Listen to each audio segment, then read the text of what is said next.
Bismillahir Rahmanir Rahim. Assalamu alaikum wa rahmatullahi wa barakatuhu. I greet you from my sitting room in my home, in my native island of Trinidad, in the Caribbean. And it is today in Trinidad, the 28th day of Shaban. And so tomorrow night, we're going to look for the moon. If we see the moon, then on Yawmul Jummah, we will have to begin the fast of Ramadan. As I said, we're passing through a very, very unique moment in history when there is this so-called virus. It is a real virus, not an imaginary virus. People are dying. I don't deny that.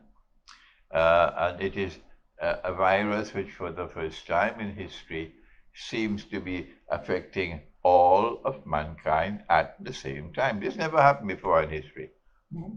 And I have come to the conclusion, of course I can be wrong. I'm just offering an opinion. There's no harm in offering an opinion. If you are convinced that you are correct, then I forfeit. If you're in doubt, then no bother.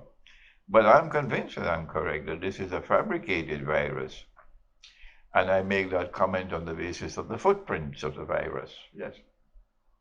And I'm not the only one. There are others as well who are speaking and teaching and advising in a very eloquent way. I've listened to some of them very eloquently, very convincingly, that this is not happening by accident or by chance. This is a manufactured virus. And it is doing a splendid job.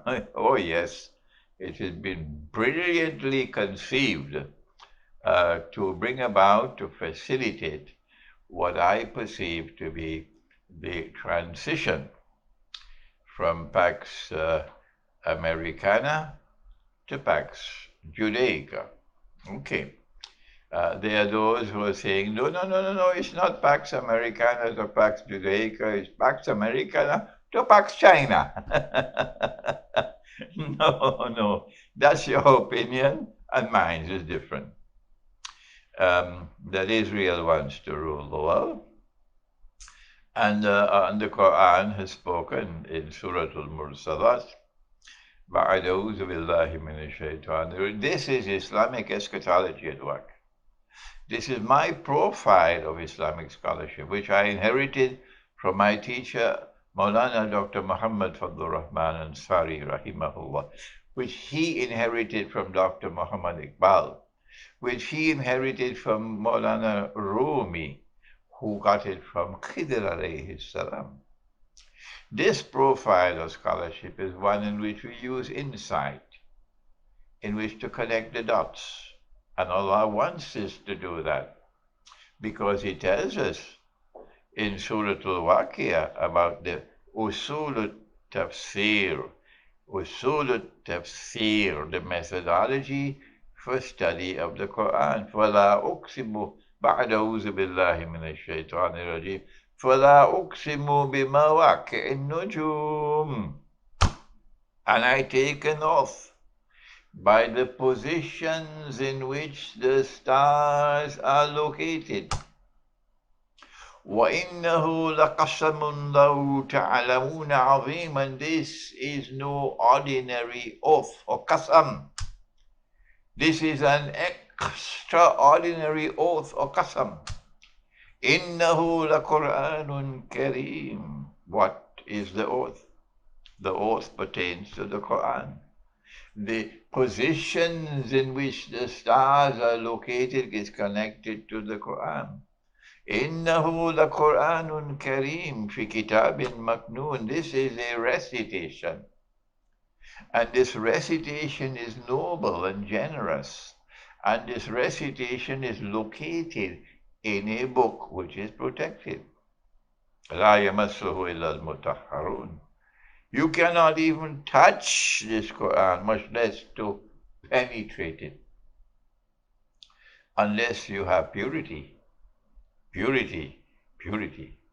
And so, It is by connecting the stars that you're able to read the sky and know in which direction the ship should go or in which direction is the Qibla. So too you have to learn to connect the Quran, the verses of the Quran. You have to see the connection between them, and that requires insight more than the rational faculty. In addition to the rational faculty, it requires insight. It requires a capacity to harmoniously integrate different verses of the Quran pertaining to a particular subject, knowing that there is no inconsistency in the Quran. No verse of the Quran is inconsistent with any other verse of the Quran. It was because Dr. Muhammad Iqbal used that methodology. That is why he was such a brilliant scholar. It is because my teacher of blessed memory used that methodology. That is why Maulana Dr. Muhammad Fadl Rahman Ansari is a star which is constantly rising, more than 40 years after he died. And I have been blessed to be a student of such a teacher. And I'm using that methodology, yes, to be able to understand what is happening in the world today. Allah says in Surah Al-Mursalat, "Intaliqu ila zillin zi thalathi shu'ab," let the world now proceed to a shadow which will appear in 3 parts. That's right. Well, I have done my work. I have interpreted it. I've given a ta'wil. But when you make a ta'wil or an interpretation of the Quran, remember, only Allah can confirm that it's correct. So it does not have the status of the other verses of the Quran, which are plain and clear, muhkamat. The mutashabihat you have to interpret, and an interpretation can be right or can be wrong, but we must interpret. And if you interpret and if it is right, then this is truth. Truth will survive. The critics could shout and bark and do all that they want. It will survive. That's right. And if it is wrong, it'll go down the river. And I have said that 3 stages of the shadow are 3 stages of Dajjal before the shadow disappears. Before the shadow disappears and Dajjal appears in person. And during that period of the shadow, there are 3 stages. I have said that within, did you hear the word? I said within that first stage is located Pax Britannica. I never said that the first stage is Pax Britannica. I never said that. I said that within the first stage, Pax Britannica made its appearance. Within the second stage, Pax Americana made its appearance. And now I am saying, and no Darul Uloom is saying this, but there are lots and lots and lots of people, thanks to the internet, who are convinced that I'm correct, so they can continue all their criticisms and shut the doors of the masjid on me. Alhamdulillah, truth will triumph. That we are now experiencing a transition from the second stage of the shadow to the third stage. Now then, let us refine my analysis. I said to you, it is too soon, it is too early. I cannot as yet offer a mature comment on the virus and the lockdown. I prefer to wait and see and analyze before I offer a comment. This is what I had said. And having said that this is the work of Dajjal, having said that we are now transiting from stage 2 to stage 3, Pax Americana to Pax Judaica, I am now ready to offer more commentary, my views. Now then, I don't think it's by accident that there is the simultaneous occurrence of the virus, the lockdown, and what is happening in the world of oil. That does not appear to me to be by accident. That appears to me to be by design. What is happening in the world of oil? Answer: the virus and the lockdown has caused a dramatic reduction in the demand for oil. Number one. Dramatic decline. Aeroplanes are not flying. No. People are not allowed to travel. No. So enormous reduction in the demand for oil. Number one. And then number two, is it by accident that at particularly this time, Mohammed bin Salman would act in the way he did? This Mohammed bin Salman appears to me to be a client of Dajjal acting on Dajjal's behalf. Yes. And Dajjal is not a fool, he's very clever. So the mastermind for whom Saudi Arabia is acting is not a fool. That mastermind provoked the conflict with Russia over the price of oil and the reduction in the supply of oil at a time when they knew that if they could get the price of oil to plummet and plummet and plummet and plummet, as they have succeeded, what is going to happen, it will be unique in human history. Remember what happened in 1971. Most of you have been listening to me, so I don't have to spend a whole hour in returning to the history of international monetary economics, because you heard me time and again over the last 20 years or more. But there are others who've been sleeping. There are others who've not been listening. They had more other things to attend to. They were not attending to this. So they don't know anything about the subject. They don't know anything about the movement of money. They're just like the Darul Uloom. They have nothing, no understanding at all of what's happening in the world of money. They don't know about modern Western civilization and its link with the universal colonization of mankind. And then the universal colonization of mankind was not meant only to take your money. No, and to rule over you. No. It was meant to change the world and to bring about a world which will be new and different from the one which was before, particularly in the world of money. And so they removed gold and silver coins from the market, while the Darul Uloom was eating biryani and going home and sleep. You don't have to bother to be annoyed with me over my comments. I'm not going to tone down my comments on the Darul Uloom at all. Not at this time, when the opportunity has come to shake them up. Because we need a new model of a Darul Uloom, and I'm going to work for it. You're not going to stop me from it. We need a model of a Darul Uloom which can produce another Iqbal. This Darul Uloom can never produce an Iqbal. We need a model of a Darul Uloom which can produce a Muhammad Fadl Rahman Ansari. This model of a Darul Uloom could never produce it. And I am not the product of a Darul Uloom. So while this change was taking place in the world of money, they were sleeping. But others were not. Alhamdulillah, we have large numbers now around the world. Even schoolboys now are understanding the mysterious change taking place in the world of money. That's right. And they took the gold and silver out of the market, and they replaced it with paper. And they tagged the paper to gold at $35 an ounce. There was the Bretton Woods Accord. There was the International Monetary Fund, 1944. You know all of this already. They don't know it. And then came 1971, when the US government had printed too much paper, and they didn't have enough paper to redeem the gold for paper at $35 an ounce. You know the subject, they don't know it. What can I do?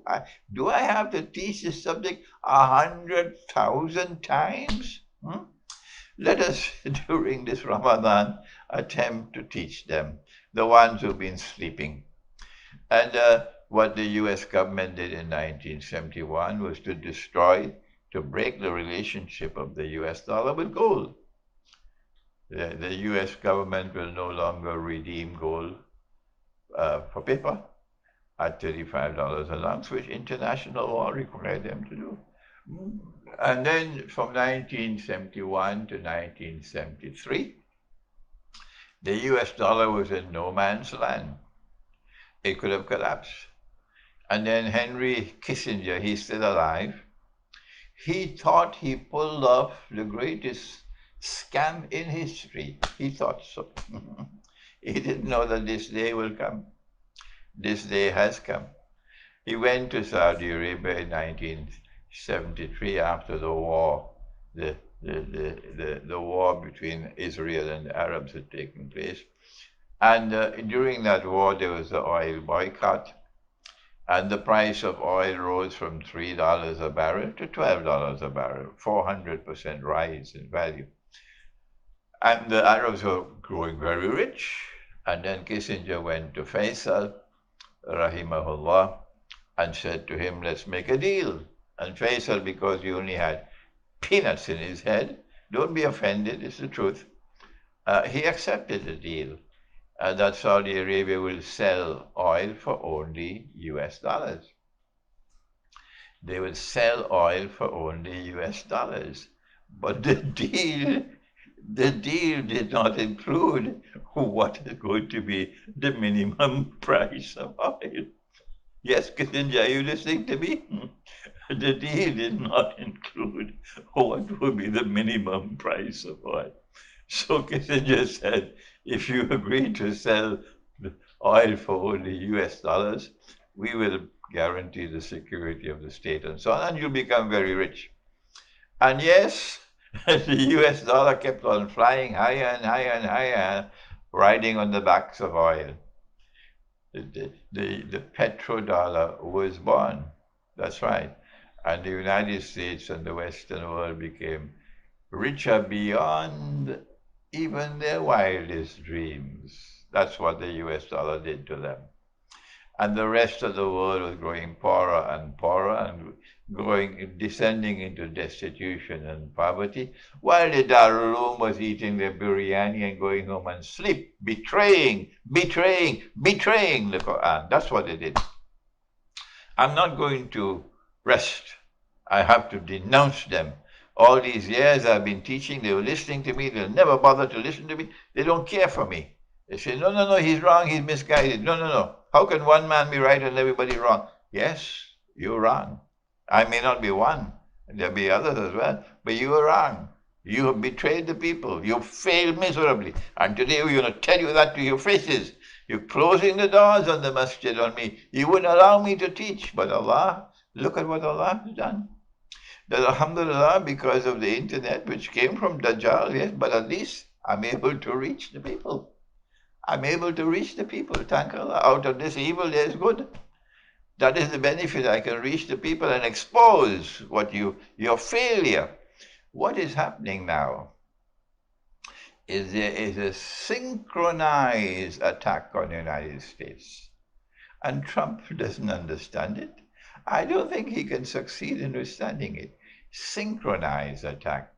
And oil is at the heart of that attack, yes. The price of oil has gone down and down and down and down until now. It's free. It's free. You can get the oil free of charge. More than that, the oil producers are going to pay you to accept the oil and store it. It's called, this is, the price of oil is now minus, I think minus $35 or something. That means they will pay you $35 for every gallon of oil, every barrel of oil you take from them and keep it for them. No, it's your oil, but you're just taking it off their hands because they can't stop the pumps from pumping. No, I understand. It's not my field. I understand it'll be too costly, vastly costly to shut down the oil fields and then have to restart them later. You can't do that. You just have to keep on pumping. So when you pump it, where are you going to put the oil? The demand for oil has gone down drastically. And at the same time that the demand for oil has gone down drastically, the price of oil has gone down as well. And oversupply and less demand. And so you can see that this is not happening by accident, not at all. The US dollar is living on borrowed time. I don't know what's going to happen tomorrow. But if I see rain clouds, I can say rain is coming. So don't come to me and say to me, only Allah knows the future, only Allah knows the future, only Allah knows the future. And the same people would look up and say, oh, rain cloud, rain is going to come. Only Allah knows the future. Oh my gosh, what stupidity. Yes, only Allah knows the future, that's correct. But you dum-dum, don't you know that Allah gives you signs and you must read them? Will you not think? Have you stopped thinking? So what we're seeing now is that the US dollar is living on borrowed time. It has been living on borrowed time for a long, long time, but this one is perilous. If the US dollar collapses, and I have been anticipating that the US dollar will collapse many years now. I don't know how it will survive. I don't know if it will survive this one. I don't know, but this is unique in human history. If the US dollar collapses, all other paper money will collapse. The entire monetary system will collapse and pave the way for another monetary system to replace it. There are probably millions of people out there who already understand that it is a universal currency that's coming. One electronic money for all of mankind. The only people who don't know that is the Darul. That's the only people. Because they eat the biryani and they go home and sleep. Oh no, they also shut the doors on Imran Hussein. He can't teach. Close the doors of the masjid on him. But all the others understand it. That there is one universal currency coming for all of mankind. And that is what I call a monetary, not financial, a monetary Armageddon or Malhama coming. I'm not the only one saying that. There are many other distinguished voices, men of insight and learning, who are not Muslims, who are saying the same thing. The difference is I'm saying it from eschatology. And so today I want to share with you, to remind you, what do we do? How do we respond to this? I have lectured time and again on Islam and the international monetary system. And I have advised again and again and again and again that time is coming soon when this prophecy will be fulfilled. Our Prophet ﷺ prophesied. And of course there will be some who would even criticize him for that. He said the time will come when a believer, in order to preserve his faith, would have to flee to the mountainsides and to places where rain falls and take with him some sheep and goats, meaning, to use today's language, you got to get off the grid. You got to get off the grid. There are those who have been clamoring and shouting and criticizing. No, we have to remain in the city to do the dawah. Okay, you stay, we're going. Now stop standing in our way.